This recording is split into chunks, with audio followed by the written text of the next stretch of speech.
La Seconde Guerre mondiale a vu une grande variété de systèmes anti-aériens montés sur des navires dont l'efficacité et la létalité variaient considérablement. Pour des raisons qui devraient devenir assez évidentes, il n'est pas possible, en dehors du cadre d'un livre de plusieurs centaines de pages, de couvrir chaque type de canon anti-aérien et d'autres systèmes d'armes anti-aériens utilisés, mais nous examinerons les canons anti-aériens les plus couramment utilisés dans les 5 plus grandes marines impliquées dans le conflit, c'est-à-dire la marine américaine, la Royal Navy, la marine japonaise, la Kriegsmarine et la Regiomarine ou marine italienne. À un moment donné dans le futur, je pourrais revenir et examiner certains des systèmes d'armes anti-aériens les plus obscurs, comme le lanceur de projectiles non rotatifs, ainsi que les systèmes équipés sur certaines des plus petites marines, comme les marines françaises, russes et néerlandaises, mais cela, comme je le dis, sera pour une autre fois. D'abord, un mot sur les divisions de la puissance de feu. J'ai divisé les catégories comme suit. Catégorie 1, les mitrailleuses, que j'ai classifiées comme des armes de tout calibre jusqu'à environ 15 mm. Ensuite 2, les canons anti-aériens légers, c'est-à-dire tout ce qui va de 16 mm à 30 mm. Puis 3, les canons anti-aériens moyens, de 30 et 1 mm à 75 mm. Et ensuite les canons anti-aériens lourds, tout ce qui est plus grand que 75 mm. Pourquoi cette division ? Une partie de la logique devrait être apparente au fur et à mesure, mais en bref, mon guide approximatif pour faire ces divisions est le suivant. Les mitrailleuses tirent généralement des balles traçantes, solides et occasionnellement incendiaires, mais elles sont généralement trop petites pour adapter des ogives explosives sur les projectiles individuels. Les canons anti-aériens légers, qui sont généralement les plus petites armes que vous entendez décrites comme des canons, peuvent avoir une petite pointe explosive sur leurs obus, mais les canons sont caractérisés comme des armes de défense à courte portée ou à portée rapprochée uniquement. Les canons anti-aériens moyens sont conçus pour atteindre un peu plus loin, idéalement en frappant leur cible avant qu'elles ne lâchent leurs bombes ou torpilles, contrairement à ce que doivent généralement faire les mitrailleuses et les canons anti-aériens légers. Cependant, une arme anti-aérienne moyenne n'est généralement pas le canon anti-aérien principal sur un navire, et à moins que les navires ne soient en formation très serrée, ils sont encore principalement destinés à la défense du navire sur lequel ils sont montés. Seuls les canons anti-aériens lourds sont généralement les armes anti-aériennes les plus lourdes trouvées sur un navire. Parfois, des versions à double usage seraient également l'armement principal du navire lui-même, comme dans le cas de nombreux destroyers américains équipés d'un 5 pouces 38. Ils étaient également assez grands pour être efficaces en tant qu'armes anti-navires, que ce soit intentionnellement par conception ou simplement parce qu'ils ont la portée et la puissance de feu pour infliger une quantité significative de dégâts. Avec l'avancement de la technologie, ces armes, du moins pendant la Seconde Guerre mondiale, seraient également celles dont les munitions étaient d'une taille telle qu'elles pouvaient accepter des fusibles de proximité et temporisés. Il y avait aussi quelques canons particulièrement grands qui étaient principalement des armes anti-surface, qui avaient théoriquement une sorte de capacité anti-aérienne. Divers canons de 6 pouces, et en effet les canons de 8 pouces sur les croiseurs de classe County, étaient censés avoir une certaine forme de capacité anti-aérienne, mais comme ils ne sont pas principalement des canons anti-aériens, et franchement aussi ils ne tendaient pas vraiment à fonctionner très bien, je ne les inclus pas dans cette analyse. La quête du canon anti-aérien parfait devait prendre en compte un certain nombre de facteurs. La portée, la cadence de tir, l'impact du projectile, le poids du canon, la vitesse de rotation, la complexité de l'entretien, etc. Une attention portée à certains facteurs signifiait généralement que d'autres facteurs en pâtissaient, et en réalité, tous ces facteurs devaient être couverts, c'est pourquoi pratiquement tous les navires de la Seconde Guerre mondiale auraient au moins 2, et souvent plus, types d'armement anti-aérien. Par exemple, une mitrailleuse de calibre 50 a une cadence de tir très élevée et est relativement légère pour une arme anti-aérienne. Elle est facile d'entretien, rapide à traverser et à viser. Mais sa portée est limitée à tirer sur des ennemis qui ont en fait un effort spécifique pour voler à ou au-dessus du navire à bout portant, et les munitions individuelles de calibre 50 seraient peu susceptibles de paralyser ou de détruire un avion. D'un autre côté, certains canons de 6 pouces, comme mentionné précédemment, pouvaient théoriquement être utilisés dans un rôle anti-aérien. Ils ont évidemment une portée fantastique et un seul coup va sans aucun doute complètement détruire pratiquement n'importe quel avion, mais leur cadence de tir serait beaucoup plus faible, leur vitesse de rotation est relativement lente et bien sûr le poids d'une tourelle jumelle ou triple de 6 pouces est énorme et donc vous ne pourriez pas en installer trop, même sur les plus grands navires. Il faut également prendre en compte, au-delà du canon lui-même, la manière, la fréquence et la facilité de rechargement, le type de munitions et leur durabilité, ainsi que la complexité et la fonctionnalité des supports utilisés pour les canons, car même le meilleur canon anti-aérien du monde n'est pas très utile si le support sur lequel il est monté est bloqué et qu'il ne peut tirer qu'en ligne droite lorsque l'ennemi attaque de côté. De même, le canon anti-aérien le plus puissant du monde n'est pas particulièrement utile si vous tirez un coup manqué, corrigé, et qu'il vous faut ensuite plus de temps pour charger et viser le canon qu'il n'en faut à l'ennemi pour terminer sa course d'attaque. Avec cela en tête, examinons quelques canons anti-aériens. Nous allons passer les mitrailleuses pour une raison majeure. Même au début de la guerre, en 1939, pratiquement tout le monde avait reconnu qu'avec la vitesse et la durabilité des avions modernes et la portée à laquelle ils pouvaient larguer leurs armes, les mitrailleuses anti-aériennes étaient largement inutiles. La plupart des navires les ont retirées assez rapidement et ceux qui les ont gardées pendant un certain temps ont généralement fini par confirmer qu'ils manquaient de portée et de puissance de frappe pour faire quoi que ce soit de substantiel dans toutes les circonstances, sauf les plus uniques. Maintenant, pour faire cette analyse, j'ai utilisé une méthode relativement grossière, mais j'espère généralement précise, d'analyser les différentes armes en question. Dans les 3 différentes catégories, j'ai examiné le taux de tir moyen de chaque arme, le poids du tir individuel ou de l'obus qu'il tire, et donc, en mettant les deux ensemble, le poids de feu par minute qu'un seul canon peut délivrer. J'ai également examiné la portée qui dicte évidemment jusqu'où vous pouvez engager votre ennemi et la vitesse initiale qui dictera à la fois la facilité de viser, car une trajectoire plus plate est plus facile à corriger, et aussi à quelle vitesse ces obus vont atteindre et frapper l'ennemi maintenant quand il s'agit de le taux de tir moyen. Certaines armes ont un taux de tir maximal théorique, mais elles ont aussi un aspect pratique. Taux de tir en termes de tours par minute et dans ces cas, j'ai pris la valeur pratique, car il est très bien de dire que, en théorie, nous pouvons tirer X nombre de tours par minute, mais cela n'a en fait aucune incidence sur leur capacité à défendre un navire, si le taux de tir pratique est en fait beaucoup plus bas, où il y a des canons qui ont plusieurs types de montage et plusieurs types de monte-charge ou d'autres formes d'approvisionnement en obus qui donnent donc plusieurs taux de tir différents.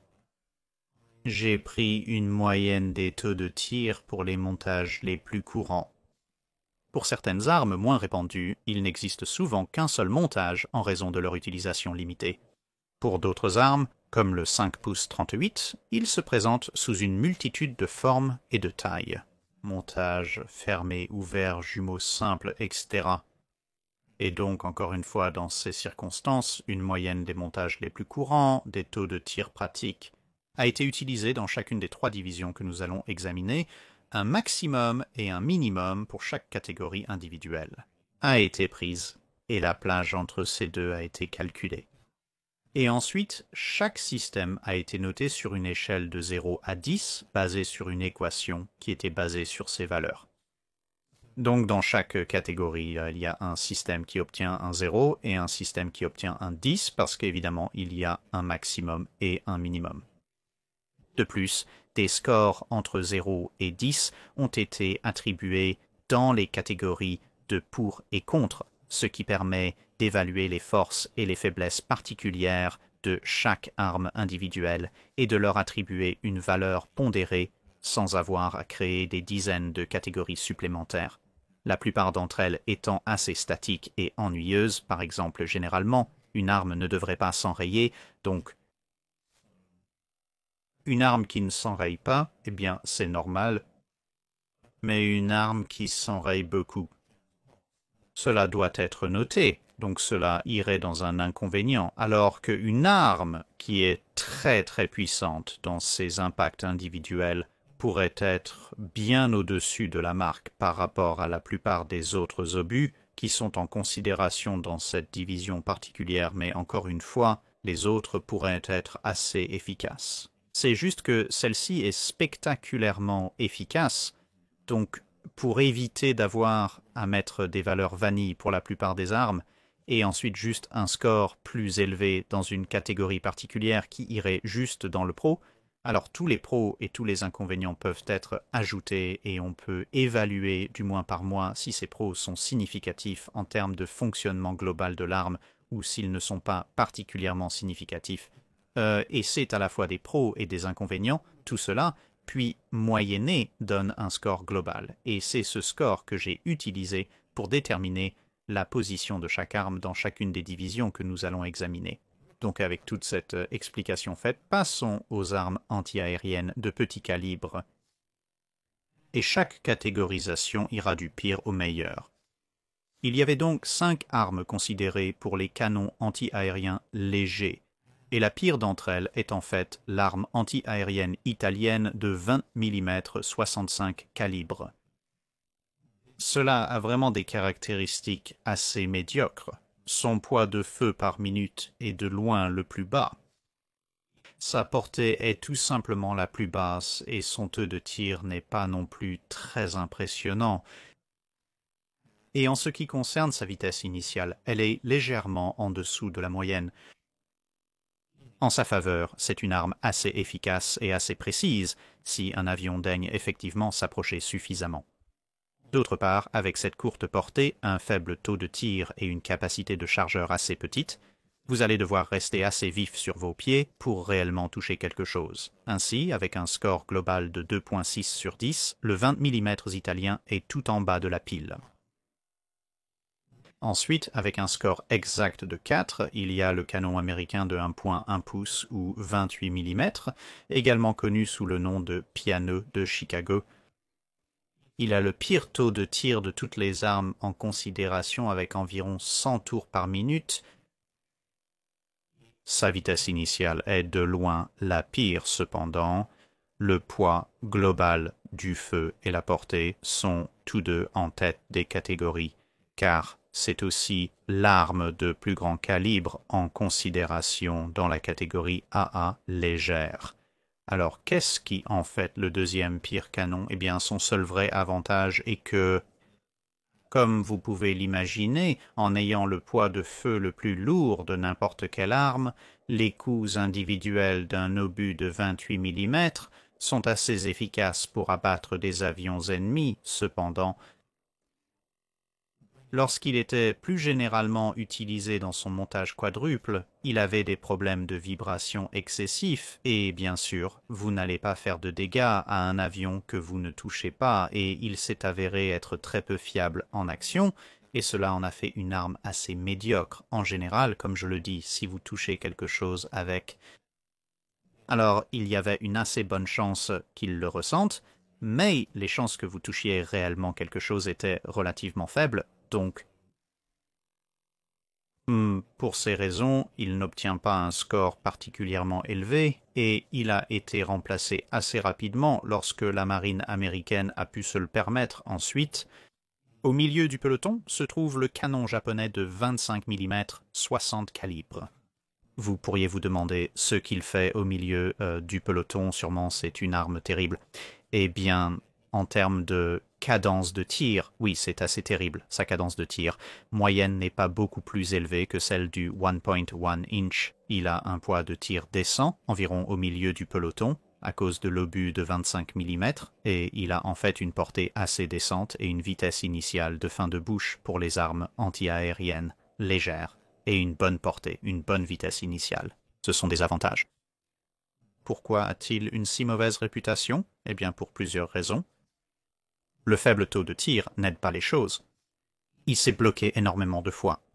Il était très difficile de recharger en action par rapport à certains autres systèmes. Il avait des montures très basiques. Pour une arme anti-aérienne légère, elle était très lente à former. Les systèmes de visée étaient affreux, dans de nombreux cas incapables de suivre les avions modernes à haute vitesse, et comme le 1.1 inch, ils souffraient de problèmes de vibration significatifs, donc avec un score global de 4.4, l'arme japonaise de 25 mm -60 caliber n'est que légèrement supérieure à la 1.1 inch. La raison pour laquelle le 25 mm est si critiqué et que le 1.1 inch, comme nous l'avons dit, a été assez rapidement remplacé en service. Le 25 mm japonais ne l'était pas.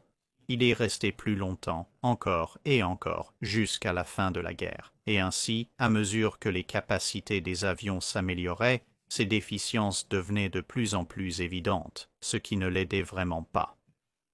L'autre facteur, comme nous le verrons un peu plus tard, est que le Japon ne disposait pas d'une arme anti-aérienne moyenne. Il n'avait que le 25 mm, puis le anti-aérien lourd. Ainsi, le 25 mm était non seulement en concurrence avec des choses comme le 1.1 pouce, l'Oerlikon 20 mm, etc. Il rivalisait aussi avec le Pom-Pom, le Bofors, des 37 NEM de différents pays, etc. Et c'est une arme anti-aérien légère, pas particulièrement brillante, avec beaucoup de problèmes, mais quand elle doit faire double emploi, se substituant à des choses lourdes ainsi qu'à des choses plus légères, elle ne rivalise vraiment pas, et c'est pourquoi elle reçoit tant de critiques. Il n'y a rien que les Japonais peuvent vraiment utiliser en quantité significative. En dessous d'un calibre de 75 mm, et comme vous l'avez entendu, il avait aussi une longue liste de problèmes qui ont considérablement atténué ces quelques points forts. Parce que, encore une fois, oui, il a la portée, oui, il a la vitesse initiale, mais si vous avez des problèmes pour recharger l'arme, pour tirer, ou si vous ne pouvez pas réellement suivre l'avion que vous visez, cela ne fait pas la moindre différence, car ce sont les obus sur la cible qui tuent réellement les avions. Ensuite, avec un score de 4,7, nous avons le 20 mm allemand C-38. Il a un taux de tir assez décent, presque le double de pratiquement toutes les autres armes que nous avons considérées jusqu'à présent. Il a un taux moyen de poids par tir par minute, car bien qu'il s'agisse d'une arme de 20 mm avec un projectile relativement léger, il en tire énormément. La portée et la vitesse initiale ne sont pas vraiment impressionnantes, mais il est livré avec un montage stabilisé et dans certaines formes un chargeur étendu qui sont des avantages assez bons. Les inconvénients sont qu'il a un taux de tir plus lent que le gagnant de cette catégorie particulière, et ce taux de tir supérieur reflète une version améliorée du 20 mm C-38, la version originale qui aurait obtenu un score un peu plus bas sur la liste, mais c'est le 20 mm allemand. Et le gagnant par une marge claire, très claire avec un score global de 6.7, est le 20 mm Oerlikon, ce qui ne devrait pas surprendre la plupart des gens, utilisé le plus couramment par les États-Unis et le Royaume-Uni sur ces différents navires. Il a le taux de tir le plus élevé de beaucoup à 300 tours par minute, en moyenne le poids du tir étant des tours de 20 mm. Pas particulièrement génial, mais à cause de ce taux de tir massif, même avec une coquille assez légère, son poids de tir par minute est bien là-haut et compétitif. La portée est la seule vraie faiblesse à environ 3000 mètres de portée. Il ne se compare pas trop favorablement avec la plupart des autres canons, mais c'est une chose relativement mineure pour une arme de défense à courte portée qui a des armes anti-aériennes de calibre moyen. Là, pour aider, les vitesses de bouche sont environ moyennes pour cette catégorie. Parmi ses avantages, il est très facile d'entretien. Et il est très facile à utiliser, ce qui augmente son efficacité. Les seuls vrais inconvénients sont que les tout premiers modèles de 20 mm étaient quelque peu capricieux et complexes. Il n'avait pas vraiment été conçu pour la production de masse, et il avait également été conçu à l'origine en métrique, mais une fois qu'il a été converti et entré en production de masse, il s'est avéré être une arme assez facile à fabriquer. Il a dû être un peu simplifié, mais le modèle de fabrication de masse simplifié est le plus courant et donc celui qui va être analysé ici. Le seul autre inconvénient était qu'à la fin de la guerre, comme pour presque tous les canons anti-aériens légers, ils n'avaient vraiment pas la puissance de feu pour arrêter les avions ennemis, surtout les kamikazes, qui étant une arme principalement déployée par les États-Unis et le Royaume-Uni, il a dû affronter. Mais ce sont des problèmes relativement mineurs par rapport à certains des problèmes majeurs auxquels sont confrontés certains des autres canons de cette catégorie, et donc avec un score global de 6.7, le 20 mm Oerlikon est la meilleure arme anti-aérienne légère. La catégorie des canons anti-aériens moyens est théoriquement un peu plus petite car le Japon n'a pas de candidature. Malheureusement, elle finit par être un peu plus grande car les Allemands, dans leur infinie sagesse, ont fini par utiliser 3 variantes relativement courantes du canon de 37 mm avec des caractéristiques de performance radicalement différentes qui nécessitent qu'elles soient évaluées indépendamment. Et 2 de ces canons de 37 mm occupent les 2 dernières places ici.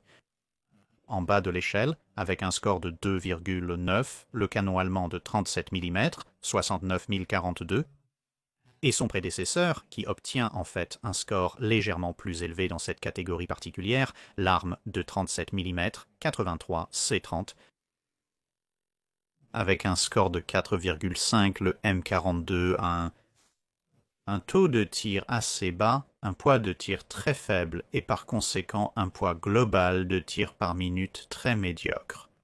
Sa portée est assez médiocre pour la catégorie globale, bien que pas la pire, et sa vitesse initiale est moyenne.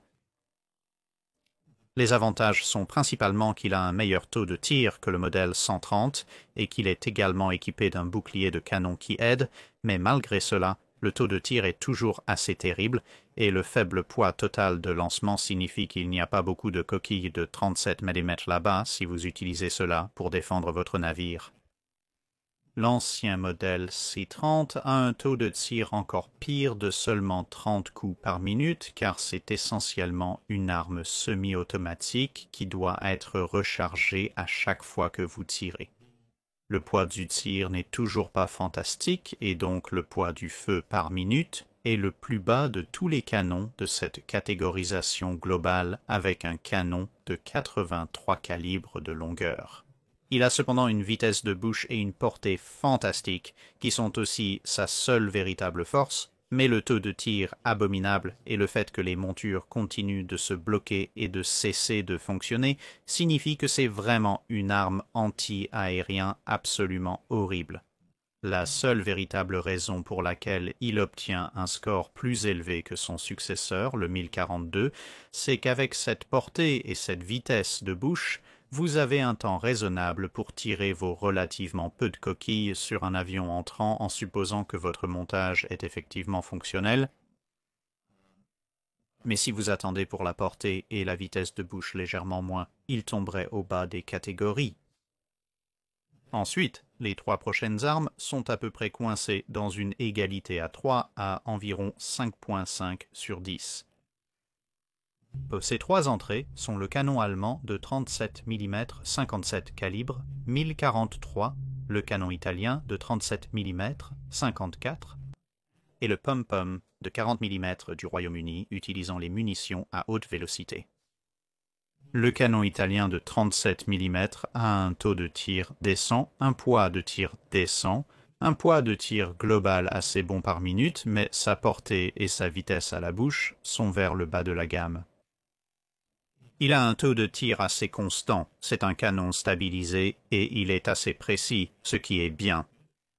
Son seul vrai inconvénient est que les problèmes de vibration affectent considérablement cette précision une fois qu'il est à pleine cadence de tir, donc oui, dans l'ensemble, une arme assez solide.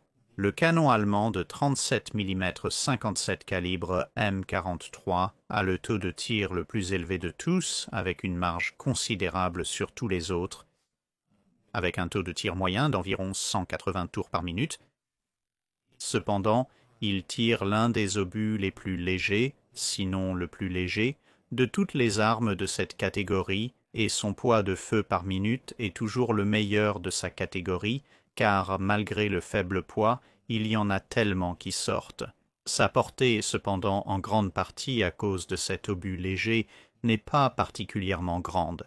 vers le bas de l'échelle et sa vitesse initiale est moyenne.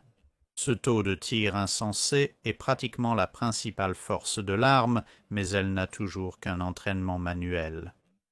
Malgré le fait que, comme la catégorisation 1043 pourrait le suggérer, c'est en fait une arme de fin de guerre, donc un certain nombre de forces significatives, mais aussi un certain nombre de faiblesses assez notables.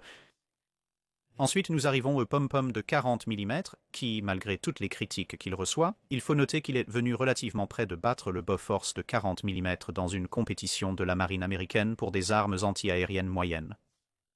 Son taux de tir moyen est relativement bon, environ au milieu du peloton. Les tours individuels, comme les tours de 40 mm, sont parmi les plus lourds, et entre un taux de tir décent et un poids de tir assez lourd, il est en fait proche du 37 mm, 1043 allemand en termes de poids total de tir qui peut être délivré par minute.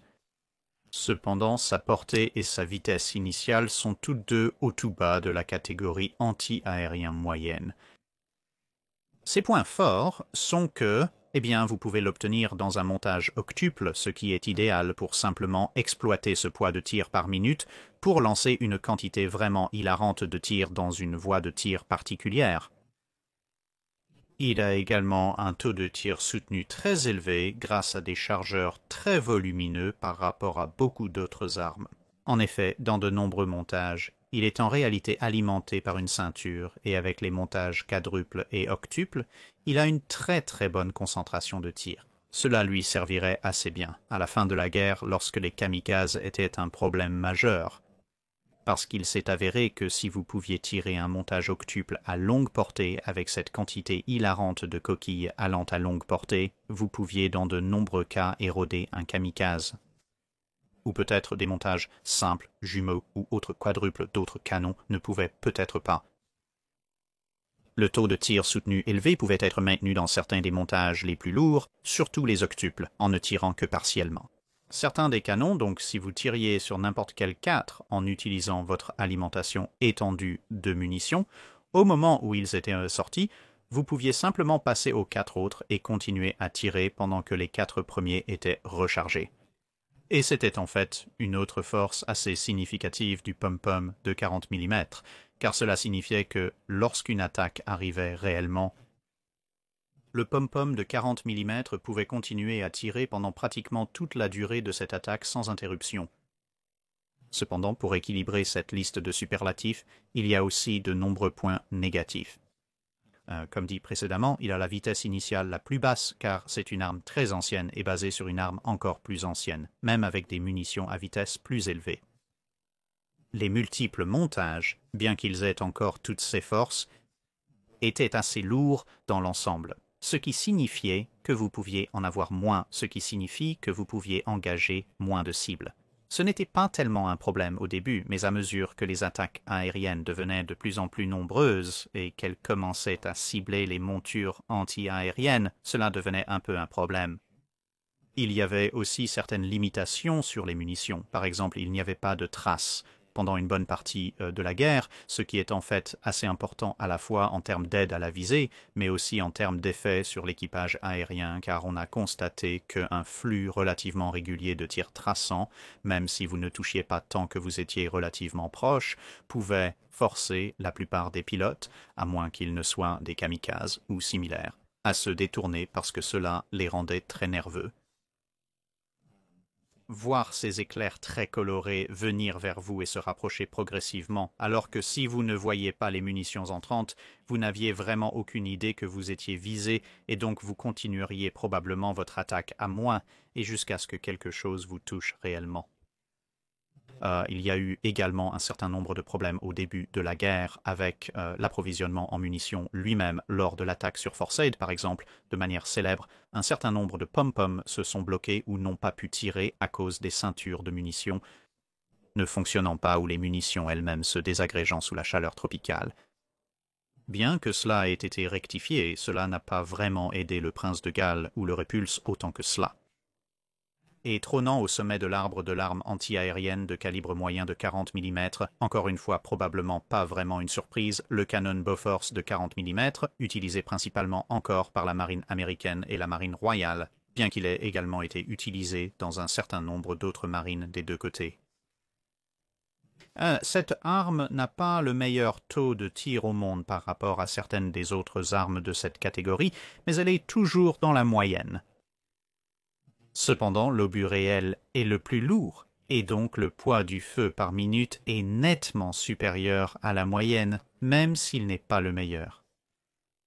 Cependant, la portée est absolument au top, et dans les canons anti-aériens moyens, cela commence réellement à avoir beaucoup plus d'effet, surtout plus tard dans la guerre, afin de permettre au 40 mm de conserver sa capacité à abattre des avions avant qu'ils n'entrent dans la portée de largage des armes, bien que vers la fin de la guerre, pratiquement toutes les armes anti-aériennes moyennes aient eu cette capacité supprimée dans une certaine mesure par certains systèmes d'armes tels que le Fritz Dix.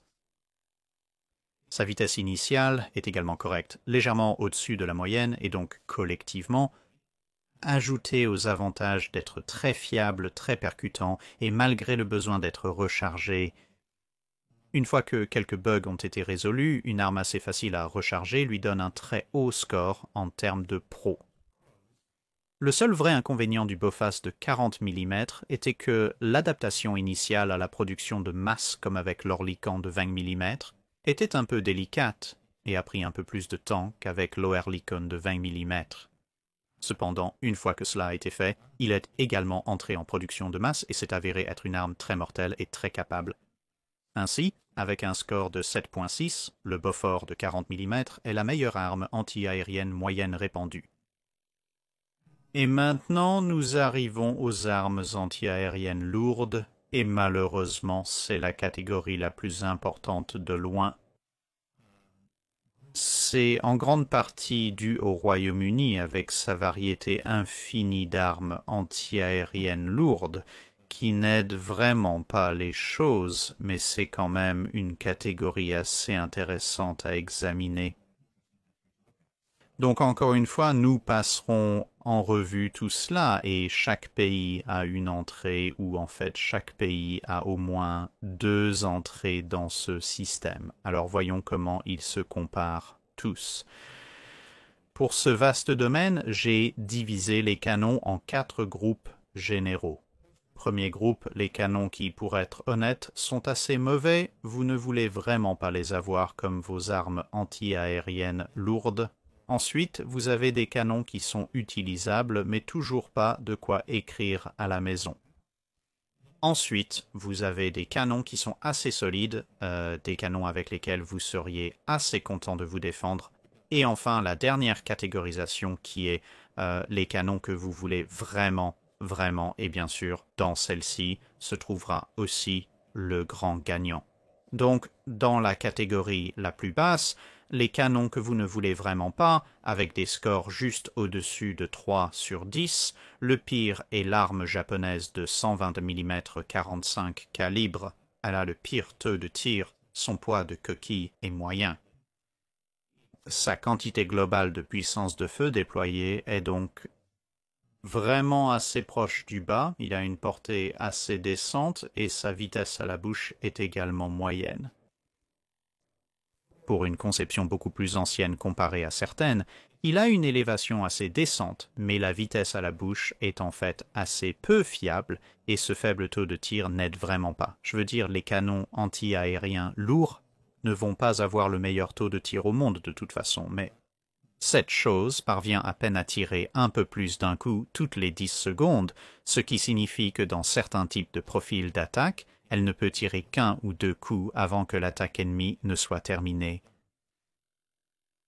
Puis, en quelque sorte, tous marquent la même chose. Vous avez le calibre japonais de 127 mm 40.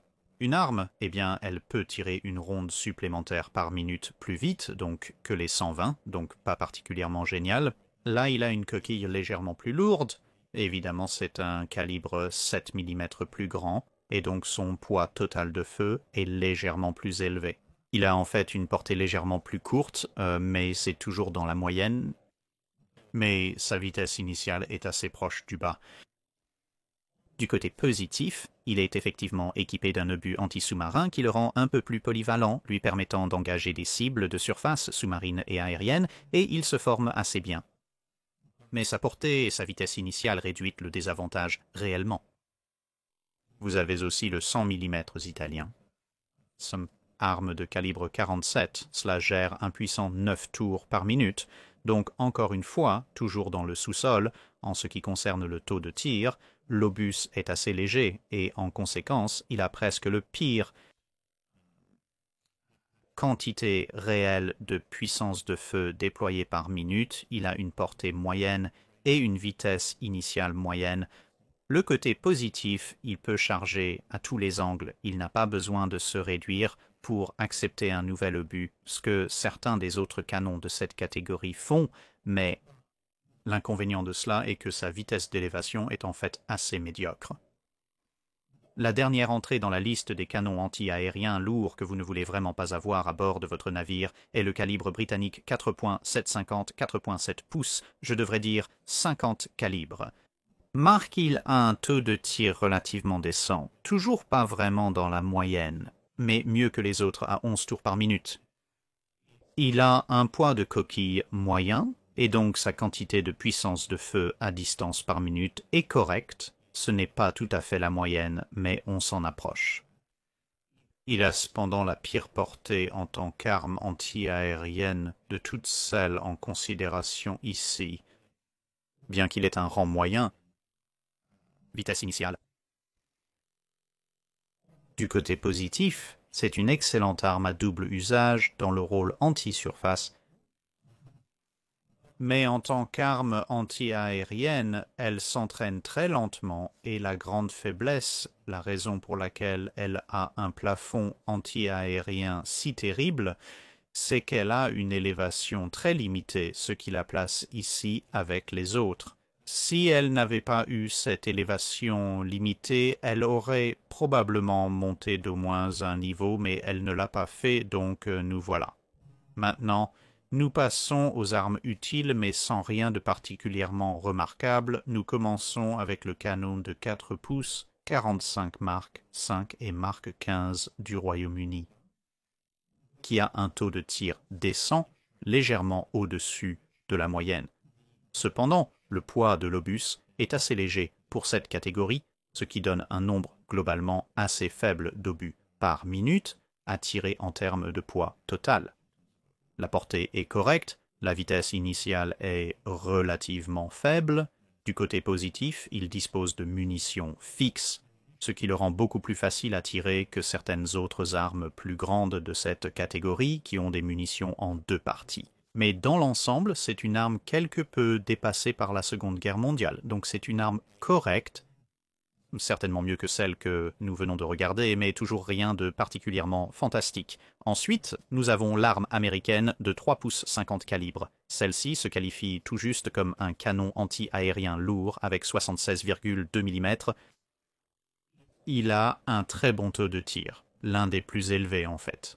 L'inconvénient étant qu'il se qualifie tout juste dans la catégorie lourde, son poids de projectile est assez mauvais, et cela résulte en lui ayant également le pire poids total de tir mis en gamme par minute. Il a une portée correcte et une vitesse initiale moyenne. Maintenant, du côté positif, sa combinaison de poids très léger pour une arme anti-aérienne lourde ainsi qu'une puissance de frappe relativement décente, parce que c'est toujours une arme lourde par opposition à une arme moyenne, l'a rendu très pratique comme arme anti-aérienne à équiper sur les escorteurs de destroyers et les sous-marins. Mais du côté négatif, pour être réellement un système anti-aérien efficace, il a vraiment fini par avoir besoin des systèmes de contrôle de tir de guerre plus tard avec l'intégration du radar pour être réellement efficace. Sinon, il était vraiment trop léger pour être utilisé comme une arme anti-surface et il était un peu trop lent pour une arme anti-aérienne moyenne à lourde limite. Il était plus rapide en suivi et en formation que certaines des choses vraiment lourdes, mais pour un canon de 3 pouces, il devrait vraiment se déplacer un peu plus vite. L'ironie, bien sûr, étant qu'un canon de 3 pouces s'est avéré être une arme anti-aérienne presque parfaite juste après la guerre, mais pendant la majorité de la période de guerre, il n'était pas vraiment à la hauteur. Ensuite, nous avons le canon britannique de 4,7 pouces de calibre 40 Mark 8, qui n'a pas le meilleur taux de tir au monde de loin. Il a un poids de coquille acceptable, et donc un poids de tir par minute, un peu en dessous de la moyenne. Il a une portée moyenne et une vitesse initiale assez médiocre. C'est une arme plus ancienne, et en tant qu'arme plus ancienne, elle n'est pas particulièrement terrible pour la période. Elle est alimentée par un mécanisme de force, donc elle peut maintenir son taux de tir à des élévations élevées, ce qui est bien, mais le poids des munitions a dégradé la capacité des équipages à la charger rapidement, car elle utilisait encore un nombre significatif de montages à munitions fixes, donc le poids plus élevé des obus que vous trouvez dans certains autres canons impliquait des munitions en deux parties, qui étaient en fait faciles à manipuler, donc oui, d'accord, mais comme je l'ai dit, pas particulièrement brillant. Ensuite, nous avons l'arme italienne de 90 mm de calibre 50. Elle a un taux de tir correct, elle a un obus assez léger, ce qui ne devrait pas être trop surprenant compte tenu du fait qu'avec un 3 pouces, c'est l'un des rares canons ici qui est en dessous de 100 mm. Et en conséquence, il a en fait une assez mauvaise façon de tirer à longue portée, il a cependant une portée raisonnable et une vitesse initiale raisonnable, légèrement au-dessus de la moyenne dans les deux cas, mais encore une fois, rien de particulièrement remarquable. À bien des égards, le canon est en fait relativement bon, il a une très bonne balistique pour sa taille en tant qu'arme de 90 mm, il a en fait une portée plus grande et tire avec une vitesse initiale plus élevée que certaines armes considérablement plus grandes que lui. Il est également très précis et assez puissant une fois qu'il a été équipé de coquilles qui ont été développées pendant la période de guerre ultérieure lorsque ces systèmes de stabilisation fonctionnaient réellement. Du côté négatif, les munitions qui lui ont été fournies plus tôt pendant la guerre avaient un rayon d'explosion assez faible, ce qui n'aidait pas, et le système de stabilisation tombait en panne très souvent, ce qui n'aidait pas du tout, surtout si l'on considère que c'était l'un des plus lourds batteries anti-aériennes, et en effet la principale batterie anti-aérienne sur des choses comme le Laturios, ce qui le ramène dans cette catégorie de globalement correct, mais rien de particulièrement remarquable. En gros, c'était très bon quand ça marchait, ça ne marchait juste pas très souvent. Légèrement au-dessus de lui, par 0,1 avec un score de 4,4. L'arme japonaise de 127 mm 50 calibre. Elle a un taux de tir assez terrible pour être parfaitement honnête, mais en poussant vers le haut de calibres ici, elle a une coquille raisonnablement lourde derrière elle, elle n'a pas particulièrement une brillante quantité de puissance de feu déployée par minute à cause de ce très faible taux de tir, mais la portée et la vitesse initiale du canon sont en fait assez bonnes, poussant vers des catégories très bonnes.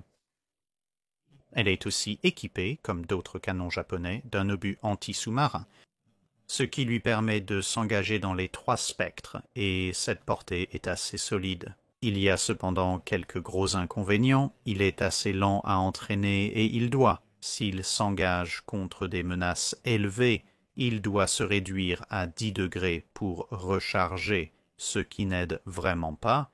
Et en tête de cette catégorie particulière se trouve l'arme allemande de 105 mm de calibre 45, le C-32, qui a en fait un rythme de tir assez décent, mais à 15 coups par minute. Mais en même temps, l'un des obus les plus légers, ce qui donne au final un poids par minute pas particulièrement élevé qui est lancé à distance. Il a une portée correcte dans l'ensemble et sa vitesse à la bouche du canon n'est pas particulièrement brillante. La longue portée avec le haut taux de tir est son seul véritable atout. Avantage significatif, mais la vitesse à la bouche du canon étant assez faible signifie que ces obus vont réellement prendre un temps significatif pour y arriver, ce qui signifie que le suivi de quelque chose est un peu plus une tâche qu'il ne l'est sur certaines des autres armes dans cette catégorie de canons anti-aériens lourds. Maintenant, nous entrons dans le royaume des canons anti-aériens qui sont en fait assez bons, assez utiles, et certaines choses que vous seriez assez heureux de voir équipées sur vos navires. Au bas de cette catégorie particulière se trouve l'arme américaine de 5 pouces 25 calibre. Elle a l'un des meilleurs taux de tir, elle a un assez bon poids de coquille, et cela signifie globalement qu'il y a beaucoup de poids de coquille qui descend à portée. Cependant, il n'a pas la meilleure portée globale du monde et sa vitesse de bouche, comme vous pourriez vous y attendre d'une arme de calibre 25, est assez abominable. En fait, c'est le pire des canons anti-aériens lourds. Maintenant, pour leur taille en tant qu'arme de 5 pouces, en raison de ce canon relativement court, ils sont très rapides à former pour cette taille et bien sûr, étant un canon de 5 pouces, la puissance de la coquille elle-même est assez élevée. Le montage lui-même est également relativement léger, ce qui signifie que vous pouvez en équiper un bon nombre si vous le souhaitez, mais la faible vitesse de bouche et la portée subséquente signifient que, bien qu'il s'agisse d'une arme de 5 pouces, c'est vraiment une arme anti-aérienne uniquement. L'utiliser dans une action de surface si votre ennemi a quelque chose d'approximativement du même calibre est une recette pour le désastre. Maintenant, accordé en tant qu'arme anti-aérienne, ce problème particulier est moins un problème parce que, bien, les avions ne sont pas des navires, mais considérant que pratiquement tous ces canons seraient utilisés dans un rôle à double usage, cela affecte la qualité de l'arme dans son ensemble. Ensuite, nous avons l'arme allemande de 105 mm de calibre 45, le C-33. Cela a encore un assez bon taux de tir, mais une coquille relativement légère résultant en un légèrement sous la moyenne. Quantité de puissance de feu par minute, il a une assez bonne portée et une assez bonne vitesse initiale qui sont en sa faveur. Mais comme avec les autres armes anti-aériennes lourdes allemandes dans la catégorie de 105 mm, c'est la principale force de celle-ci. Cependant, elle est quelque peu lente à former et bien qu'elle ait un montage relativement compliqué, le montage continue de se casser, ce qui n'aide vraiment pas parce que vous ne pouvez pas tirer sur des choses que votre montage ne vous permet pas de viser. Mais quand le montage fonctionnait, c'est une arme assez utilisable, puis nous avons le calibre 45 de 4 pouces du Royaume-Uni, arme avec la marque 16 et type 21. Cela a un assez bon taux de tir, en fait l'un des meilleurs à 17,5 tours par minute. En moyenne, le poids total de l'obus est assez faible, ce qui signifie que malgré ce taux de tir élevé, le nombre d'obus et le poids des obus envoyés par minute ne sont pas particulièrement importants. Ce n'est pas particulièrement mauvais, c'est à peu près égal à la moyenne, mais il est un peu déçu par ce poids léger de l'obus. Il a cependant une portée assez décente et une vitesse initiale moyenne.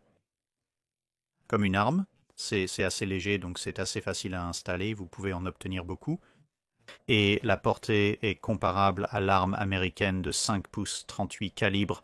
D'autre part, ce n'est pas l'arme la plus précise du monde, ni l'arme la plus durable au monde, et le fait que l'obus soit assez léger signifie que dans un rôle à double usage, il n'est pas particulièrement brillant. Mais en tant qu'arme anti-aérienne, ce n'est pas du tout mauvais. Ensuite, nous avons l'arme de 50 calibre de 5,25 pouces du Royaume-Uni dans sa forme Mark I. Donc c'est l'arme que l'on trouve sur des choses comme la classe Dido et la classe King George V. Son taux de tir ne fait aucun doute. C'est assez médiocre. C'est l'un des taux de tir les plus bas de toutes les armes anti-aériennes lourdes. L'autre côté de la médaille est que les obus qu'il tire sont de loin les plus lourds, ce qui signifie à son tour que son poids total de tir à distance par minute est en fait en moyenne comparé à beaucoup d'autres. Il a également la meilleure portée de tous les canons de ce tableau avec une marge assez importante, bien que la vitesse initiale soit légèrement inférieure à la moyenne, donc globalement du côté des avantages. Il a un plafond anti-aérien très élevé et une longue portée, et lorsqu'il est équipé d'un contrôle de tir guidé par radar, cela le rendait très précis dans ses configurations de fin de guerre, en effet dans la guerre du Pacifique. Une fois que les Japonais s'étaient habitués à la bulle anti-aérienne du 5 pouces 38, ils ont été plutôt inquiétés par le 5,25 pouces lorsqu'il est apparu avec la flotte du Pacifique britannique qui était capable de presque abattre les avions japonais en plein vol alors qu'ils tournaient dans une zone qu'ils pensaient être à peu près sûre. Mais ce faible taux de tir et les munitions assez lourdes qu'il utilisait, ainsi que le montage encombrant dans les variantes Mark I par rapport au montage légèrement meilleur et plus spacieux utilisé sur Vanguard, signifie que il y a quelques points négatifs assez lourds pour le 5.25 aussi, ce qui lui donne un score global de 5.7, et le dernier canon de cette catégorie est une arme relativement légère, le 88 mm 78 calibre C31 allemand. Il a un très bon taux de tir, mais un obus très léger, presque l'inverse complet du 5.25, mais le poids de l'obus est si léger que la quantité de poids de feu qui descend est assez pauvre. D'autre part, malgré le fait qu'il soit une si petite arme, il a une très bonne portée et une très bonne vitesse initiale. C'est aussi l'un des canons dont les systèmes de stabilisation fonctionnent assez bien. L'inconvénient est que pour obtenir une portée et une vitesse initiale qui rivalisent avec certaines des meilleures de la catégorie des canons anti-aériens lourd alors qu'il s'agit d'un si petit canon signifie que sa durée de vie est assez courte. Ils mettent beaucoup d'énergie à travers un canon qui vraiment ne l'apprécie pas, mais malgré tout, avec un score global de 5.9, c'est l'arme haut de gamme dans les bonnes armes décentes, mais pas couronnées. Et enfin, nous arrivons aux 4 armes qui, du moins à mon avis, représentent certains des meilleurs systèmes anti-aériens lourds existants pendant la majeure partie de la Seconde Guerre mondiale. À l'extrémité inférieure de cette catégorie se trouve le successeur du 88C31, l'arme de calibre 76 mm 88C32. Elle a exactement le même taux de tir et le même poids d'obus, et donc d'obus en bas de gamme que l'arme C31. Elle a en fait une portée fractionnellement plus courte. Portée et la même vitesse à la bouche du canon, vous pourriez donc penser, attendez une minute, si c'est pratiquement un C31 mais avec une portée légèrement plus courte, pourquoi est-il plus haut sur la liste? Eh bien, il a tous les avantages du C31, avec un très léger inconvénient, mais la durée de vie du canon est beaucoup plus longue. Ce qui est un avantage considérable si vous allez être sous une attaque aérienne prolongée, et cela le pousse à être juste, le C31 marquant 5.9, le C32 ne marquant que 6.0, mais cela le place juste dans la catégorie supérieure. L'inconvénient est que le 88 est généralement trouvé comme faisant partie d'une batterie lourde de défense anti-aérienne à double calibre, généralement jumelée avec un 0,5, ce qui signifie que vous vous retrouvez en réalité sur la plupart des grands navires allemands avec 4 systèmes anti-aériens différents, un 20 mm d'une certaine variante, un 37 mm d'une certaine variante, puis les 88 et ensuite les 105, ce qui signifie que chaque batterie individuelle n'est pas aussi grande qu'elle pourrait l'être, ce qui en troisième position, avec un score de 6,3 se détachant légèrement, c'est l'arme britannique de 4 pouces et demi de calibre 45 que l'on voit assez couramment sur les porte-avions blindés britanniques dans le merveilleux montage que j'ai tendance à appeler montage à la poêle et que l'on trouve également sur des navires comme le Renown, la Reine Elisabeth et le Valiant, les navires britanniques modernisés. Elle se débrouille bien dans la plupart des catégories, elle a un taux de tir assez décent. Elle a un poids de coquille supérieur à la moyenne et, par conséquent, sa quantité de puissance de feu à distance par minute est élevée, parmi les meilleures. Elle a une assez bonne portée. Elle a un plafond anti-aérien de 12 500 mètres, ce qui la place assez haut. Son seul véritable inconvénient est que la vitesse initiale du projectile est en fait assez faible. Donc globalement, sa longue portée signifie qu'elle est en fait assez bonne pour des utilisations à double usage et l'obus est assez puissant. Quand il s'agit de réellement exploser et de faire des dégâts à toutes sortes de cibles merveilleuses, l'inconvénient est que divers problèmes avec les munitions pourraient ralentir votre cadence de tir avec le temps, et c'est pourquoi elle ne prend pas la couronne. Elle doit se contenter du bronze. En deuxième place, obtenant la position d'argent est, compte tenu des problèmes avec le 25 mm et certaines des autres armes anti-aériens lourdes, une entrée surprise du Japon. C'est l'arme de calibre 100 mm 65. Elle a l'un des meilleurs taux de tir à 18 coups par minute. Son poids de coquille n'est pas très grand pour une arme de 100 mm, en concurrence avec des calibres de 120 et 127 mm. Globalement, ce n'est donc pas particulièrement surprenant, et donc le taux global ou le poids du feu à distance n'est pas particulièrement grand. Elle a cependant toujours une très bonne portée. Une portée légèrement plus longue que celle de 4 pouces et demi, et elle a la vitesse initiale la plus élevée de toutes les armes de cette catégorie, ce qui signifie que l'obus va arriver sur la cible assez rapidement. Elle a aussi un chargement sous tous les angles. Un entraînement très rapide, la haute vitesse initiale que nous avons mentionnée, un bon taux de tir, une très bonne portée, et elle est en fait assez légère pour ses performances globales, donc une arme absolument superbe. Le seul vrai inconvénient est, à une durée de vie de canon très faible, comme les 88 mm allemands là, il pousse beaucoup à partir d'une arme assez légère, et en conséquence, il érode à travers le canon de l'arme assez rapidement. Donc avec un score de 7.2, le canon japonais de 100 mm prend la deuxième place, et vraiment, les Japonais auraient pu en utiliser beaucoup plus, mais c'était une arme relativement nouvelle à l'époque, et donc il y avait beaucoup plus de 120 et 127 mm occupant les emplacements de la défense anti-aérienne lourde japonaise sur la plupart des navires. Et puis arrivant en prenant la couronne avec la première place, avec un score global de 7.5 sur 10, c'est l'arme américaine de 5 pouces 38 calibre. Encore probablement pas une grande surprise, elle a le meilleur taux de tir de tous les canons en considération.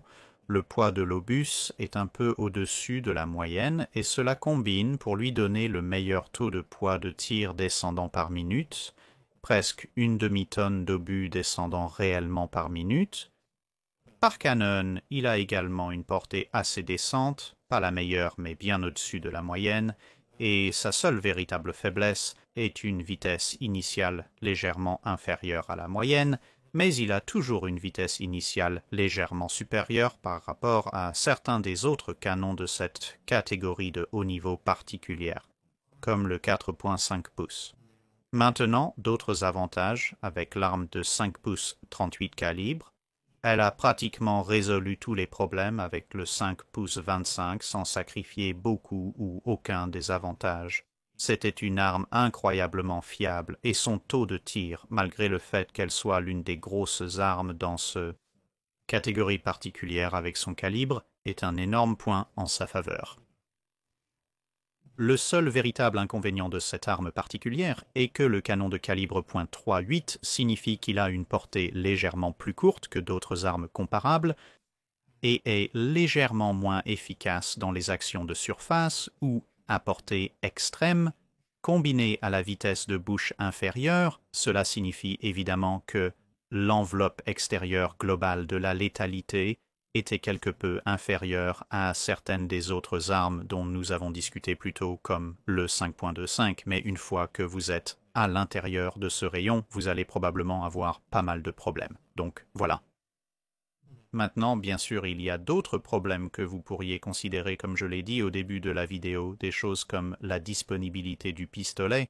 Combien y en avait-il les forces et faiblesses particulières de n'importe quel montage donné, ce qui signifie que cela affectera les capacités individuelles de navires particuliers. Mais encore une fois dans cette vidéo, nous examinons les montages les plus courants et nous examinons davantage les capacités du pistolet lui-même. C'est pourquoi certaines des questions secondaires, en particulier autour des montages, se trouvent dans les catégories un peu plus nébuleuses des avantages et des inconvénients et ne sont donc vraiment prises en compte que lorsqu'elles sont particulièrement bonnes ou particulièrement terribles. Donc c'est un résumé d'environ 1 heure des forces et des faiblesses. et les aptitudes des armes antiaériennes, lourdes, moyennes et légères les plus couramment utilisées dans les diverses marines de la Seconde Guerre mondiale, les 5 plus grandes marines.